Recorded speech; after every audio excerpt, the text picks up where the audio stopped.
Sir आज बीदर विधानसभा चुनाव प्रचार के लिए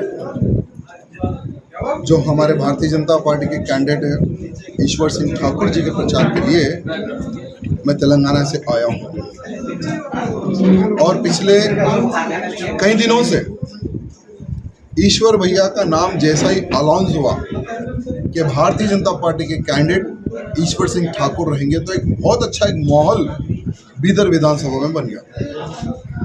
जिस घर देखो, जिस गली देखो, जिस कॉलोनी देखो, वहाँ पर हम सिर्फ बीजेपी को वोट डालेंगे। एक बहुत अच्छा वातावरण हुआ क्योंकि कई वर्षों से ईश्वर सिंह ठाकुर जी समाज सेवा में लगे हुए हैं। किसी को भी कोई छोटी भी अगर दिक्कत आती है, प्रॉब्लम आता है तो उनको फ्री में केसेस लड़ना, कोर्ट में फ्री सर्विस देना और हर प्रकार से उनकी सेवा के लिए खड़े रहना। भारतीय जनता पार्टी ने एक बहुत अच्छे कैंडिडेट को अपना उम्मीदवार बनाया है और आज की सभा देखने पर मुझे लगता है कि अब ईश्वर भैया जी की जीत पक्की है।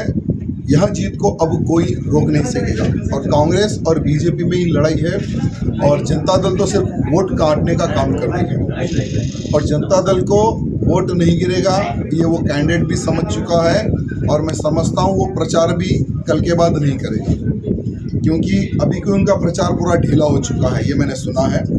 और बीजेपी ने 2 बार चंद्रकांत जी को, सूर्यकांत जी को मौका दिया है। 2 बार आप नहीं जीत सके, आप निकम्मे हैं, ये भारतीय जनता पार्टी ने आपको आइडेंटिफाई किया।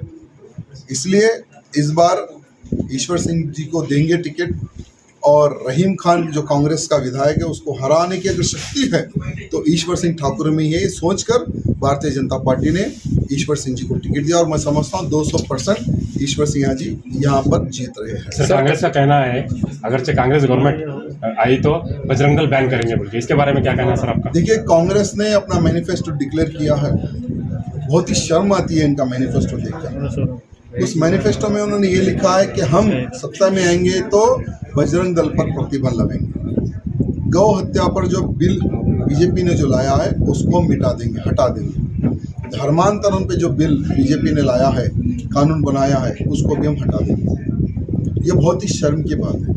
यानी अब बीदर एवं कर्नाटक की जनता को ये सोचने और समझने की आवश्यकता है, ये बसवेश्वर महाराज जी की भूमि है और ये पवित्र भूमि है। अगर ये पवित्र भूमि में गौ माता का खून गिरेगा तो ये अपवित्र होगा और समाज सेवा और धर्म सेवा का कार्य करती है, गौ रक्षणा का कार्य करती है। लव जिहादियों को मुंह तोड़ जवाब देने वाली सेना अगर कोई है तो वह है बजरंग दल। ऐसे बजरंग दल को बैन करने की बात करती है। कभी इन्होंने पीएफआई के ऊपर बैन करी, कभी इन्होंने बात नहीं की कि हम पीएफआई को बैन करेंगे।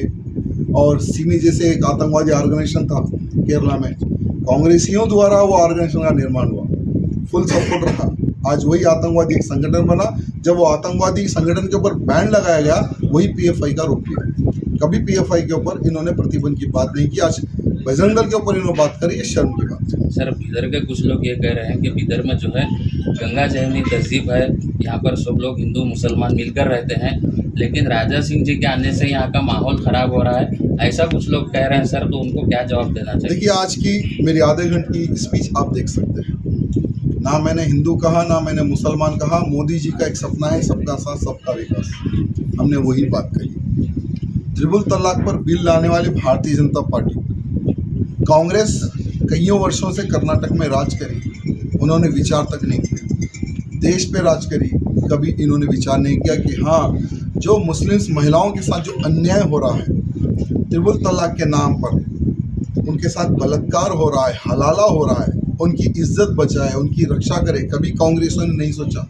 मोदी जी को 50 लाख मुस्लिम्स महिलाओं ने पत्र लिखा कि हमें ट्रिपल तलाक से बचाइए, तब जाकर मोदी जी ने ट्रिपल तलाक पर बिल लेकर आया। अगर हमारे में हिंदू और मुसलमान की सोच होती तो हम ट्रिपल तलाक का बिल कभी नहीं लाते। हम सबका साथ सबका विकास चाहते हैं और हम सबको साथ लेकर आगे बढ़ना चाहते हैं। ये मुस्लिम वोट बैंक को सोचने समझने की आवश्यकता है। सर, आपने कहा कि रहीम खान का जो है मठ की जगह पर मदरसा बना है, उनका तो मदरसा नहीं है सर कहीं। देखिए, जो मठ का जो लैंड है, जैसे हमारे ईश्वर भैया जी ने मुझे अपडेट दिया था कि एक मठ के लैंड को उन्होंने कब्जा करके एक बिल्डिंग बनाया। उस बिल्डिंग की जो जगह है वो मठ की जगह है। हम जीतेंगे, उसके पूरे डॉक्यूमेंट्स पेश करेंगे, जीतो या ना जीतो, लेकिन उसके ऊपर तो हमें केस लड़ना ही है। लीगली उसको हम हटा के रहेंगे।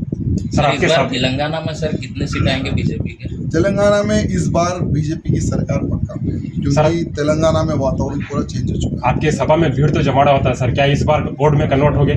200%, क्योंकि जहाँ जहाँ मेरी सभा हुई वहाँ का बीजेपी का जो वोट बैंक है वो डबल हुआ। अब यहाँ कितना बढ़ेगा ये 13 तारीख के दिन जो काउंटिंग रहेगी उसमें पता चलेगा। सर ईश्वर सिंह ठाकुर जी से आपके ताल्लुकात कब से हैं सर? देखिए, जब मैं राजनीति में भी तब से ईश्वर भैया जी का मेरा संबंध है, और 2009 में मैं पहली बार चुनाव लड़ा नगर निगम पार्षद का, तभी भी वो मेरे प्रचार के लिए आए थे। जब मैं विधायक का चुनाव लड़ा तभी भी वो मेरे लिए प्रचार के लिए आए थे, और आज जब इनको ज़रूरत पड़ी तो मैं इनके साथ खड़ा हुआ। सर कुछ लोग ये कह रहे हैं, अन्य पार्टियों के लोग, कि बीजेपी का कैंडिडेट इधर से जीतना नामुमकिन है।